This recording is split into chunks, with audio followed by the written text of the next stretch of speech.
Cześć siemano. Dzisiaj omówimy sobie dosyć niepokojący temat dotyczący premiery najnowszych Ryzenów, czyli 9900 oraz 9950 X3D. Natomiast jest to pokłosie problemów, które od jakiegoś czasu terapią Ryzena 7, Ryzena 9 generacji, ale Ryzena 7, czyli 9800 X3D. Mianowicie użytkownicy zgłaszają problemy z bootowaniem, problemy z wypalaniem się procesorów, jakieś widoczne jakby punkty przegrzania, przepalenia, zniszczone sokety. I do tej pory głównie miało to miejsce na płytach ASRock'a, natomiast zaczyna pojawiać się coraz więcej głosów, że problem występuje również na płytach głównych innych producentów.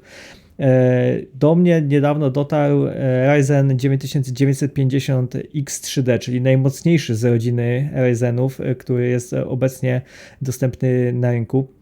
Premiera miała miejsce zaledwie 4 dni temu. No i ja po złożeniu swojego zestawu zaobserwowałem również niepokojące jakby wydarzenia, znaczy niepokojące działanie tego procesora. Na płycie głównej ja mam akurat ASRock'a Taichi Lite, czyli jest to jedna z najmocniejszych płyt głównych dostępnych pod socket AM5. Jest to Taichi Lite różni się od Taichi głównie jakimiś takimi aspektami typu, że brakiem tego systemu ułatwiającego wypięcie karty graficznej, nie ma z tyłu na całym tyle backplate'u, gdzieś tam nie ma podświetlenia RGB i głównie właśnie tego typu jakieś wizualne kwestie. Natomiast jeśli chodzi o hardware, jeśli chodzi o jakieś tam te wszystkie ważne rzeczy typu sekcje zasilania, jakieś linie PCI Express i tak dalej, obsługę pamięci RAM jest dokładnie to samo co zwykła Taichi. No dodatkowo warto tutaj zwrócić uwagę na to, że ASRock daje nam w tych płytach głównych pod chipset X870 najmocniejszą sekcję zasilania, czyli 24+2+2 na 110 amperów, więc mega mocna sekcja zasilania. Teoretycznie to powinniśmy być w stanie na tym i dwa takie procesory pociągnąć, patrząc jeszcze po innych producentach płyt głównych, gdzie te sekcje zasilania są znacznie słabsze. No i co ja zaobserwowałem już pierwszego dnia, co się zaczęło wydarzać, no to, że procesor miał nagłe skoki temperatury do 95 stopni, czyli tak naprawdę limitu, który ma gdzieś tam ustawiony. 95 stopni jakby to jest limit temperaturowy dla tych procesorów, który jest defaultowo ustawiony. I nie było to w warunkach takich, że na przykład procesor działał na benchmarku cały czas obciążony i że trzymał te 95 stopni, tylko było to na przykład w momencie otwierania przeglądarki internetowej, nagle temperatura skakała dosłownie na sekundę na 95 stopni, po czym bardzo szybko została zbijana. Ja mam chłodzenie wodne od Deepcoola Mystica 360 i ten procesor w idlu ma te 40 stopni, natomiast pod obciążeniem raczej, no tak jak widzicie w tej chwili w trakcie nagrywania, trzyma te do 60 stopni. Kiedy odpalałem jakieś benchmarki, czy nawet w trakcie grania, czy jakichkolwiek działań, które obciążają ten procesor, no to temperatura nie przekracza raczej 72-75 stopni podczas stres testu, to są raczej maksymalne temperatury. Natomiast tak jak mówię, zaobserwowałem skoki temperatur takie dosłownie sekundowe do 95 stopni, co może świadczyć o tym, że te najnowsze procesory, czyli Ryzeny 9 są trapione przez ten sam problem, który dotykał Ryzena 7, tego 9800 X3D. I jakie prawdopodobnie jest tutaj rozwiązanie tego problemu, no bo wiadomo, że jakiejś 100% pewności nie ma, natomiast ASRock jakiś tydzień temu wypuścił poprawkę do swojego BIOSu, do swoich płyt głównych i o ile jakieś takie potoczne przekonanie, nawet producenci zawsze piszą na swojej stronie, gdzieś tam w dziale, gdzie możemy pobrać BIOS, że jeśli wszystko działa ok, jeśli nie macie żadnych problemów, to jednak, żeby tego BIOSu nie dotykać, nie zmieniać, zostawić tak jak jest. No natomiast, że jako że mi się ta sytuacja bardzo nie podobała, bardzo nie podobały mi się te skoki temperatury, no bo to było takie dość nienaturalne, no bo ja rozumiem, że procesor może się nagrzać pod obciążeniem, natomiast taki skok do nagle 95 stopni przy relatywnie nie bardzo obciążających akcjach, nawet nie wiem, otwieranie folderu, czy otwieranie choćby sterowników od AMD, no to sprawiało, że ten procesor potrafił mieć taki skok temperaturowy. No i ja zaktualizowałem BIOS w mojej płycie głównej do najnowszego, do wersji 3.2, którą ostatnio wypuścił ASRock, i w opisie tej aktualizacji jest de facto napisane, że rozwiązuje problemy z bootowaniem procesorów 9 z serii 9000. I co na ten moment zaobserwowałem, po zmianie BIOSu ten problem nie występuje. Owszem, przy tego typu akcjach faktycznie ta temperatura potrafi na chwilę podskoczyć, natomiast już nie do 95 stopni, a do 75 stopni, co 20 stopni to jest duża różnica.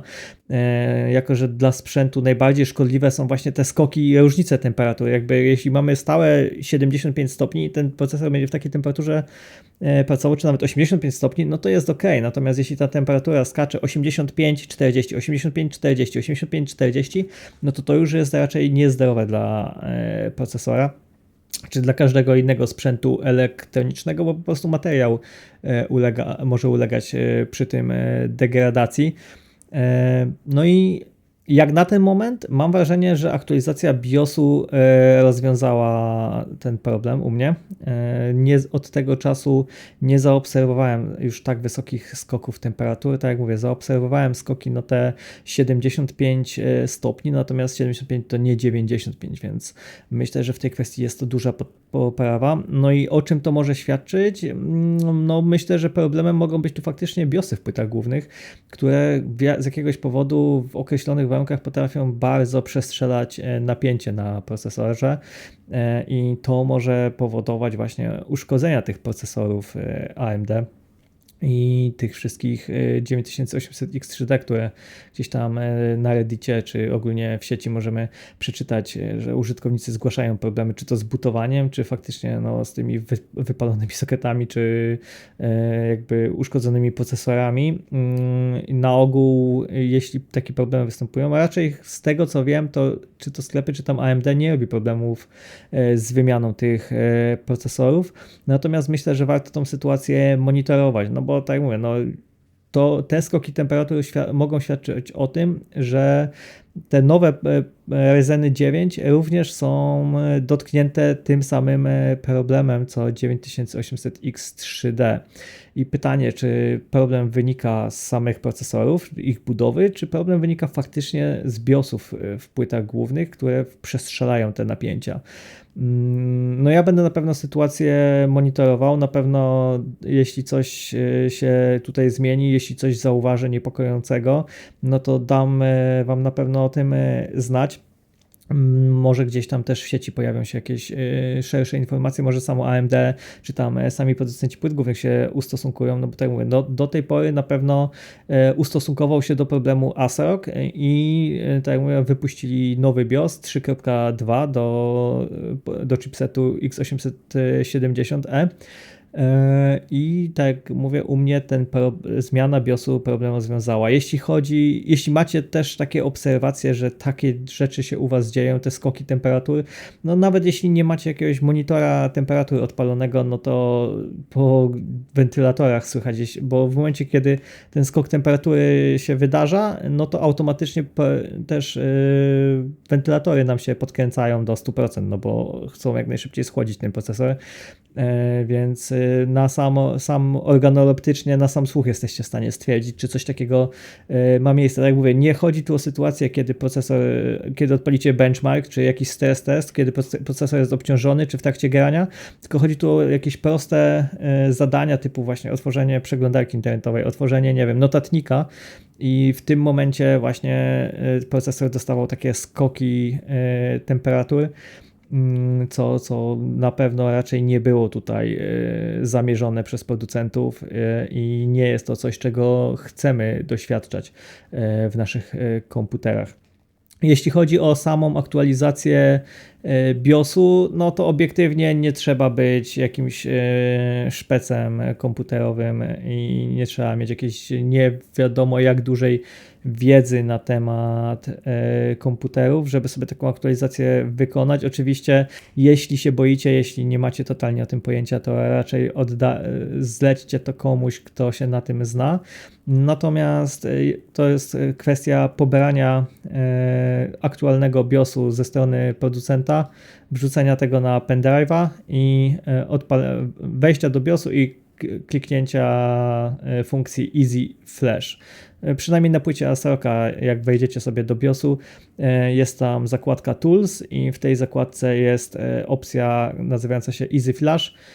Jeśli to odpalicie i w trakcie jak macie włożonego pendrive'a z nowym BIOSem do USB, no to automatycznie wyświetli Wam się ta wersja BIOSu, którą macie na pendrive'ie, no i komputer zapyta Was, czy chcecie zaktualizować BIOS na nowszą wersję. Trwa to kilka minut, tak naprawdę wszystko dzieje się od tego momentu automatycznie. Komputer uruchomi się ponownie bodajże 2 czy 3 razy i tak naprawdę aktualizacja BIOSu jest gotowa. Oczywiście, jeśli cokolwiek w międzyczasie zmienialiście w ustawieniach BIOSu, no to te ustawienia utracicie i będziecie musieli wprowadzić je na nowo, choćby nawet zmianę ustawień pamięci na AMD Expo, żeby cieszyć się pełną prędkością waszych pamięci, no to też będziecie musieli to przestawić ponownie, no bo po prostu ustawienia BIOSu wszystkie zresetują się do ustawień domyślnych. Tak jak mówię, polecam zwrócić sobie uwagę, czy taka sytuacja, bo może akurat w waszym egzemplarzu, czy na waszej płycie głównej takiego problemu nie ma. U mnie to wystąpiło od samego początku, już od praktycznie pierwszego odpalenia komputera i zainstalowania systemu operacyjnego.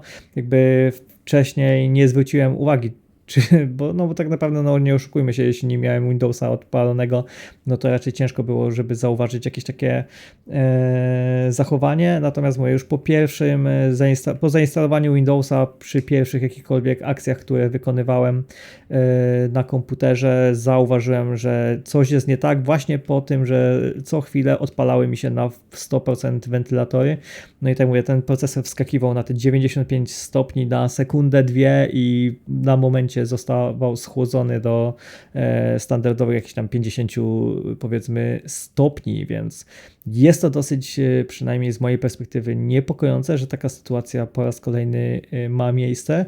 Miejmy nadzieję, że zostanie to jak najszybciej rozwiązane. Prawdopodobnie jak jakieś aktualizacje BIOSu powinny problem rozwiązać. Sądzę, że jeśli ktoś sobie ręcznie podkręcał procesor i sam sobie postawił napięcia, też pewnie tym problemem